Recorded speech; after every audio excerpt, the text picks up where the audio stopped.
Hi guys, it's K Power here, and this is the start of part 2 for surviving cancer. Anyway, I hope you guys enjoy, and yeah. While having cancer, what did you have to give up? School. Free time. School wasn't it was a bad thing, because you actually miss school a lot. Like, the time I was gone, I actually wanted to go back so badly. Like, the times I got to go back, it was the most, like, fun time ever. Like, you actually miss it. Like, people won't think this, but you actually do, hey? Yeah, you miss it so much. Like you don't realise how good school is until you actually can't go. For like a long duration. For like, it's good for like a week, but when you get to like months on end where you can't go, you're sitting there like, Jesus, I wish I could just roll out of bed, put my uniform on and go to school. Like, you really want to go. You just want to get out and like go. I remember I think it might have been the second day, when I had like a break like for chemotherapy, and I went back to school for like 1 or 2 days, and because I had no hair and everything, it was winter, and I had like the beanie on, and everyone would want to touch my hair, like, well, not my hair, my bald self. Like, your head. That scalp. Your bald self.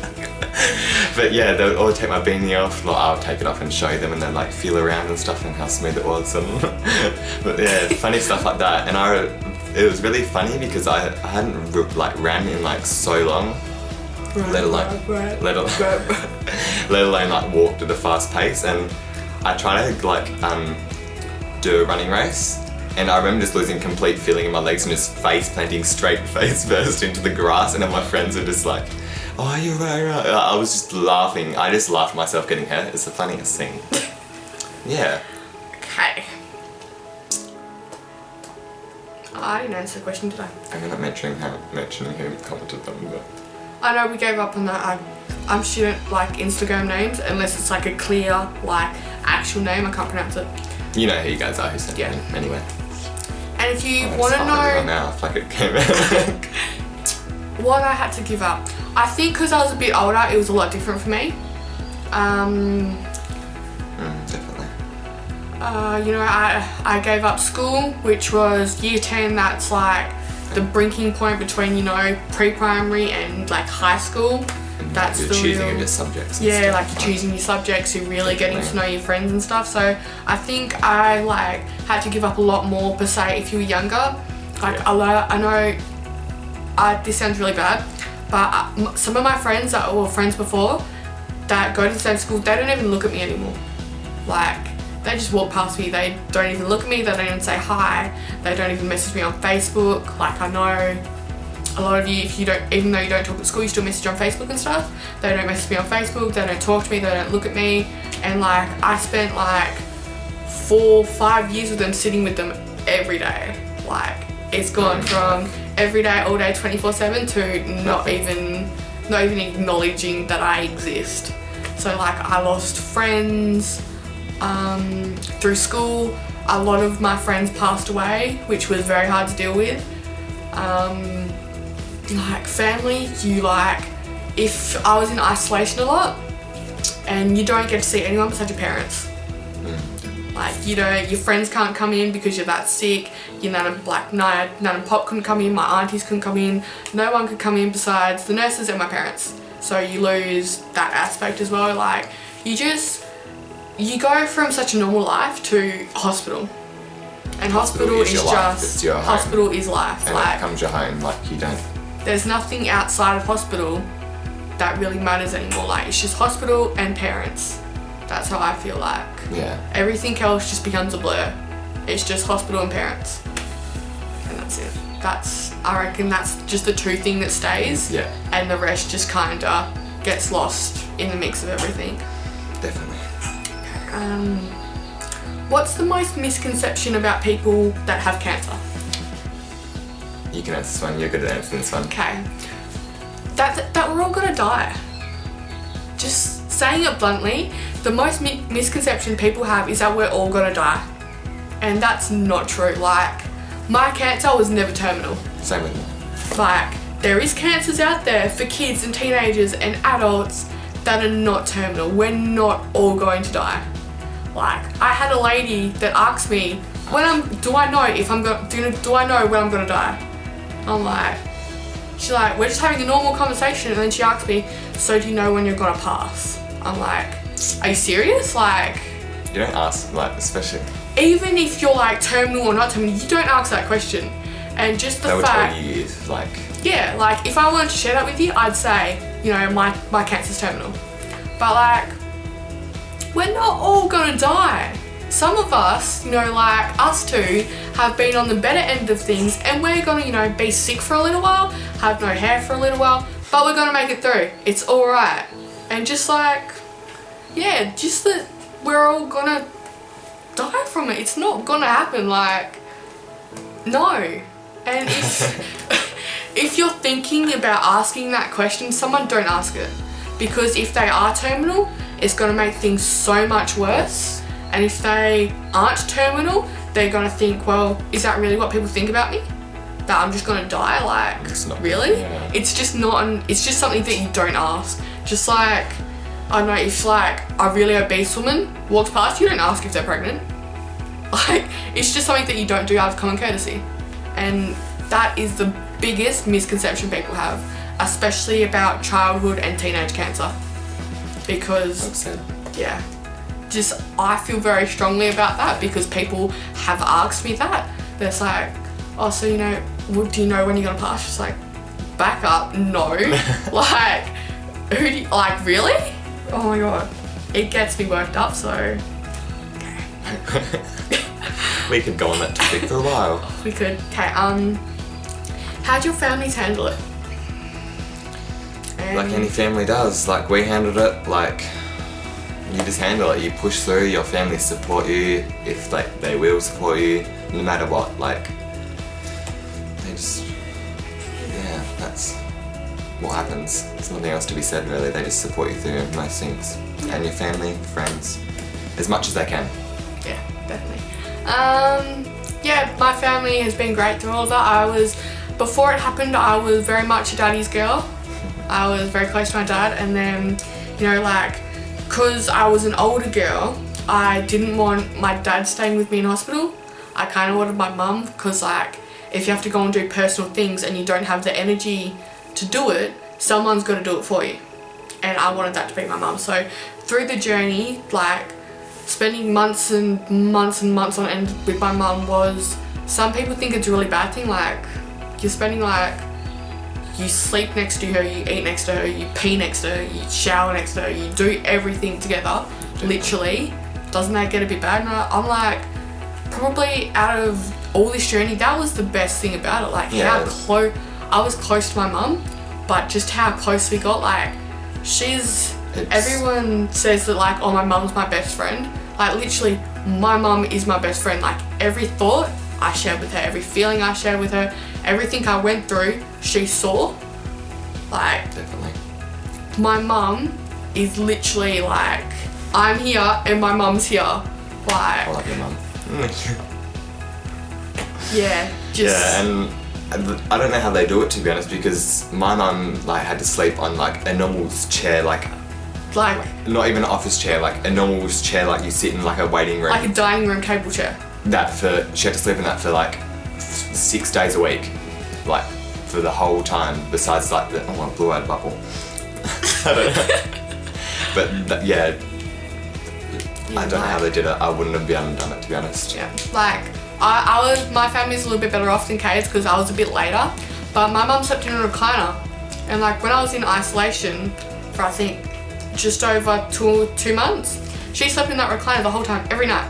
I think she had like 2 days off just to go home and catch up on a bit of sleep. That's, yeah, same with mine. But My dad would come in. yeah, like, they'd come in occasionally and mum would drive home, have a few hours of sleep, and then come back in the evening. Yeah. But every night she'd be there. Like, I think my dad slept twice with me, and I never let him do it again because he snores really loud, and I couldn't sleep next to him. So my mum stayed there every night, and she stayed there every night in that recliner, and she never complained. And like, my mum's got back problems, and she never complained. She never once said, I can't do this, I'm gonna go home. She was always, I'm gonna do this. I never heard my mum say a bad word. Never. You you just get They're on so with it. supportive as well. Yeah, you just do it. When there's no other choice, you just do it. It's just something that you gotta do. Yeah. What's the worst thing about cancer? Cancer itself. Chemotherapy. What? The side effects of it? Or the drugs and the... I think we probably answered this before, vaguely. I reckon, like, not the actual cancer that sucks, you know, like, everyone's got cancer, it's just whether it decides to activate in your body or not. Like, I think just like the friends thing, the family thing, the not being able to see people, the not being able to go to school, I think that's the worst thing of cancer. And the pain. Yeah, like, mine was quite painful. Like, my knee was quite painful. But as soon as I started having chemotherapy, the pain went away. Like, because it shrunk my tumour. So I was fine. So, like, I think it's just the same thing as, like, the things you lose. It's the same that's, like, the worst about it, really. Where did you find the strength and courage to go on? Do you have anything that inspired you to keep going? A person, a book, a movie? I know, like, my pop had the same type of cancer as me, and he fought it for like 20 years, around about 20 years, and he's like, he's a lot older, I know, which is not as, like, when you think about it, an older person having cancer is not as bad as a younger person having cancer. But I guess just like, you know, my pop did it and he did it for so long, so why can't I just do it for a year? Yeah. It's only a year, and even though a year is a big year in like teenage life, it's only a year. I've got the rest of my life ahead of me. It's only a year. I can do it. Like, you just get on with it. Just do it. Yeah, that's like me. Like I didn't really get inspired, but like I got like supported and everything through that. Like that's sort of my inspiration, if that makes sense. Like yeah. Yeah. How are you going now? Great. Because he's got me. She's got me. Yeah, fine, you know. Living life to the fullest. Yep. Actually, probably not. I'm sleeping every day of the week. This is actually the first time I've been out the whole school holidays. He came over, we went to Nando's, which was actually the first time, so this is kind of the second time. Yeah. But it was only a 5-minute walk, but... Yeah, but this still counts. Yeah, fine, you know. I just got the 6-month clear, which means you can literally do anything now. Yeah. So like, whatever, like normal teenagers do, I do, like normal not really normal. Like most of you guys drink and smoke, but I don't do that. It's like not really normal teenager, but you just like, you know, just hang out and have fun, live life, you know, like just chill and stuff. Yeah. Just go iced tea. Oh yeah. Do you fear that the cancer will come back? No, not really. I've given I've only got a 5% chance, but practically now, because I've been in remission for about 5 years, 4.5 years to 5 years, it's practically not gonna come back, so I'm positive that it's not gonna come back. Positive it's not gonna come back because I've been a 95% chance clear, and it's a 5% chance that it's gonna come back, which is nothing if you think about it.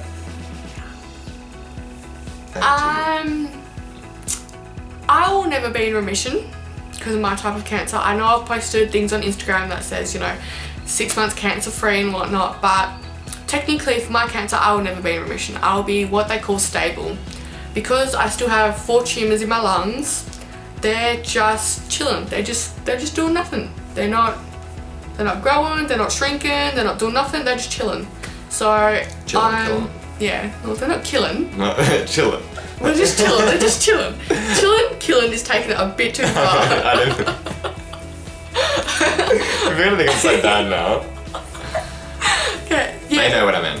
They're just chilling. So yeah, it could come back, but it could not come back. I'm not phased, you know, like not even phased. yeah, just don't even think about it. Like if it comes back, it's gonna come back. If it doesn't, it doesn't.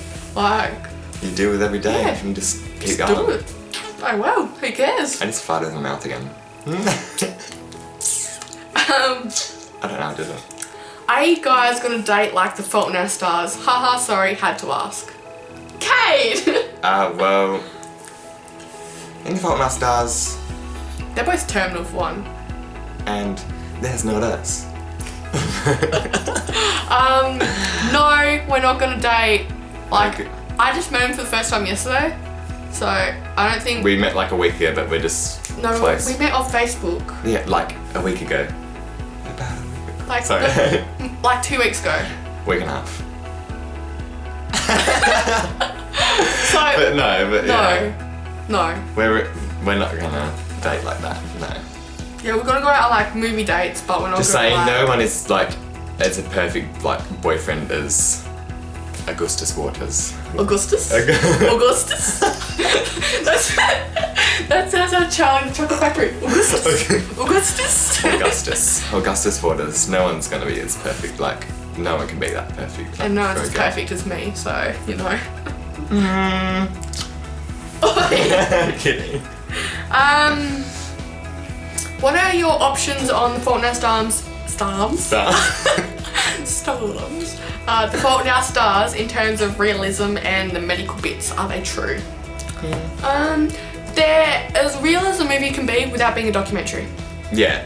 Like the Broviac, that's completely true. It does come out of your stomach. Sometimes it comes out of your armpit or rib, like, or your ribs, yeah. And if you're really bad, it comes out your neck. Like, And if you're a baby, it normally Yeah. comes out your back or like around the area. or your foot, which is really painful. Yeah, it's pretty much as real as it can be without being a documentary, you know. We don't really have experiences with terminal cancer because ours wasn't terminal and Yeah. like that bad, like to get to a point like where we have to carry an oxygen tank around with us, like I had to. like not for like your whole life and stuff, like No. not like Hazel Grace. Yeah. But yeah, if you've ever seen My Sister's Keeper, that I'd say that's a bit more like. That's a bit more intense. Yeah, that's a bit very more- intense. That's like really, really like realism in a sense. Yeah. As well, just a comment. I've had someone message me and she's asked to be kept on anonymous, but she really wants this answered. Cause I've talked to her before and she's asked me to put it in. You can check the message if I blur out my name. She's asked me about this before because she knows that I've been really close with a guy and he was terminal. And no, he wasn't terminal actually, it was the hospital's fault. But the love part in the story is very true. You know, like me and this boy Matthew, we met on 3B, which is the cancer ward of Princess Margaret Hospital. And you know, one day he walked into my room with one cupcake on a giant plate and gave it to me. Oh. And I thought that was pretty cute. So when I was well enough, I made one cupcake and I put it on a single plate and I gave it to him. And then ever since then, like, I wouldn't say like I was in love with him because I never got the chance to know him that well because we were always really sick, but I definitely would say he holds a very special place in my heart. And like, It's good to have someone like that way. Yeah, going like- through, that makes you smile and laugh Yeah. And like, throughout the struggles and stuff. even like he does this really good, gorgeous thing. He went out and he brought me a Christmas present and he gave it to me like 2 months before Christmas and said you can't open it until Christmas Day. So I had to sit there with this present on my bench with this little like gold string wrapping around it and I couldn't open it for 2 months So cute. and I was really angry.